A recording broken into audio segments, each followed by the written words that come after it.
Today we're going to be talking about my TBR for the Irish Readathon.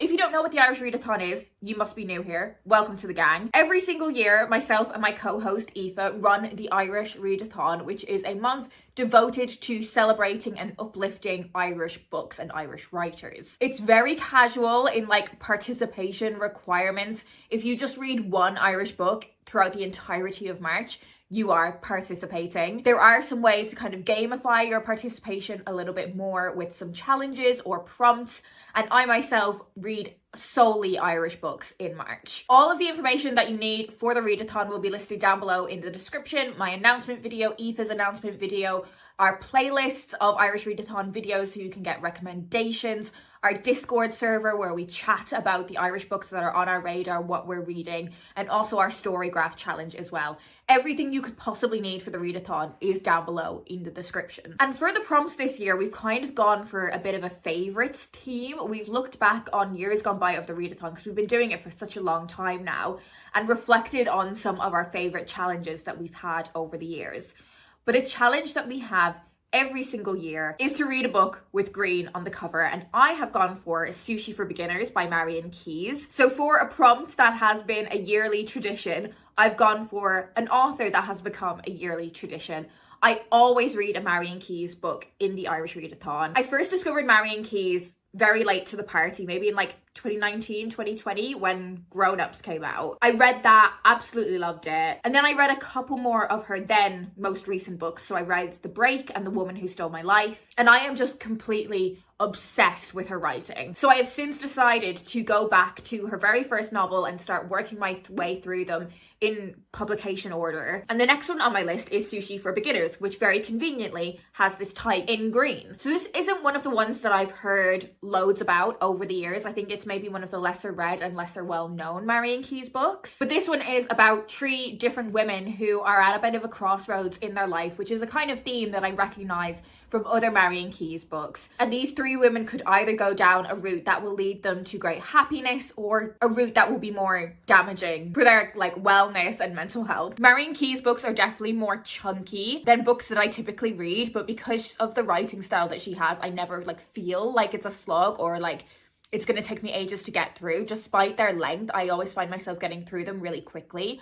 And last year for the Irish Readathon, I actually read 2 Marian Keyes books within the month. So who knows, I might go on to read another one. For our next 2 prompts, myself and Aoife both selected a prompt from previous years that was one of our favourites. And I decided to go for the prompt from a few years ago that was to read an Irish book by an author of colour or an LGBTQ+ writer. And the reason I really wanted to highlight this prompt again and celebrate it again is because there have been so many more books that have come out in both of those spaces since we originally had that prompt, and there's a lot more kind of breadth to choose from. And I have gone for Blood to Poison by Mary Watson. In Savannah's family, there is an heirloom that is passed down from generation to generation that dictates that one girl in each generation of the family is destined to die young.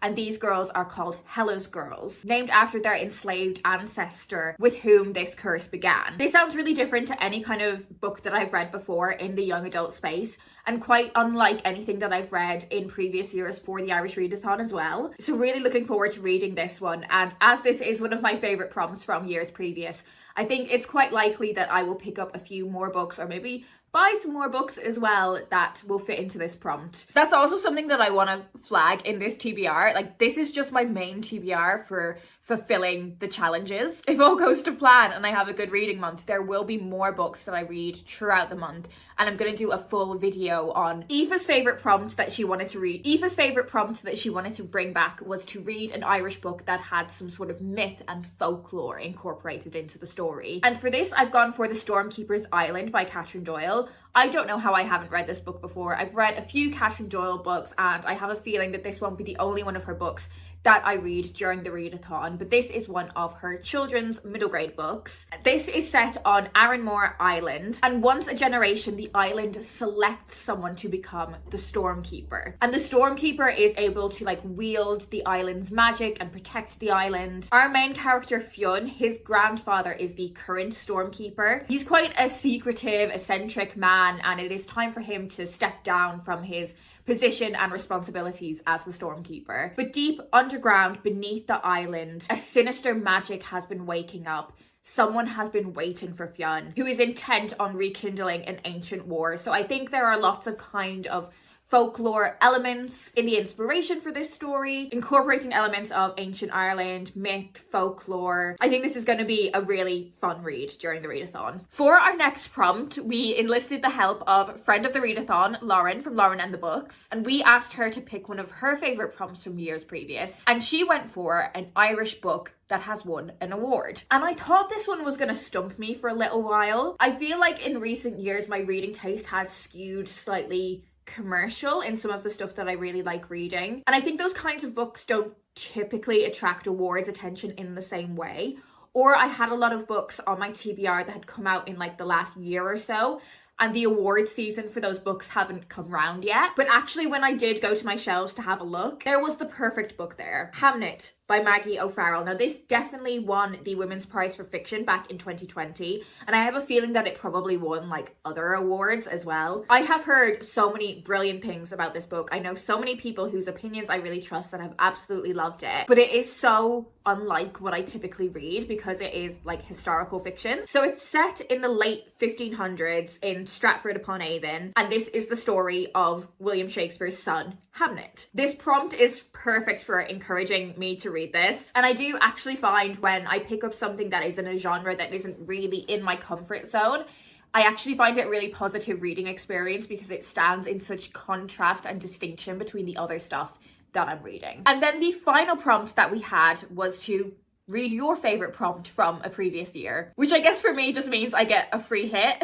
to pick any other prompt from previous years and adapt it to what I want to read in the month. And I have decided to go for the prompt that we had a few years ago, which was to read essentially a front list book. And we were kind of thinking a book that came out in the past like 1 or 2 years, because a lot of what I've got on this main TBR are books that came out a few years ago now. And I have gone for Hey Zoe by Sarah Crossan. Now I typically know Sarah Crossan's writing for her fantastic work writing in verse, especially in her books for young adults. But this is an adult novel. It is not written in verse, it is written in prose, and it is about a woman that finds her husband's sex doll. And I have a real niche interest in exploring the kind of thought experiments and reflections on society that subject matter evokes. It feels so different to what I've read from this author before, so I'm really intrigued to see what she does with this subject matter that I already have quite a significant interest in. So there we have it. That is my main TBR for the Irish Readathon. As I said, I am hoping to read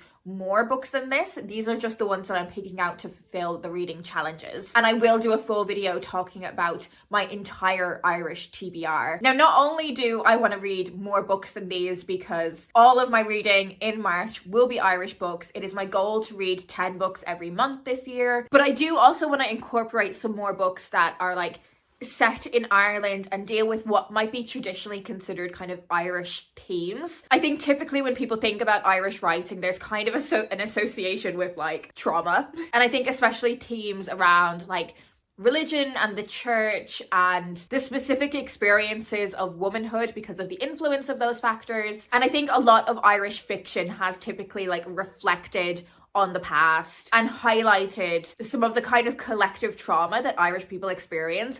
And I'm not saying that like I want to read loads of books like that, and I definitely see it as a great thing that Irish literature expands beyond that, but I definitely want to incorporate some books that have more of a directly Irish kind of feel to them. And I don't mean just like the kind of negative aspects of kind of Irish culture and history and collective consciousness.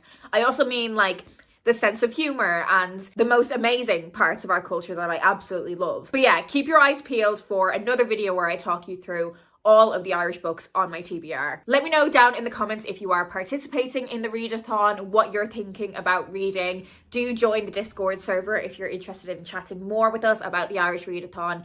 And let me know down in the comments if there's any recommendations you're looking for. If there's any videos that you would like to see during the Irish Readathon, let me know as well. And as ever with Irish Readathon videos, if you want to let me know you're here but you don't have anything in particular to say, leave me your favorite green emoji so that I know that you're here. That's it for me today. I hope you're doing well, and I will speak to you in my next video.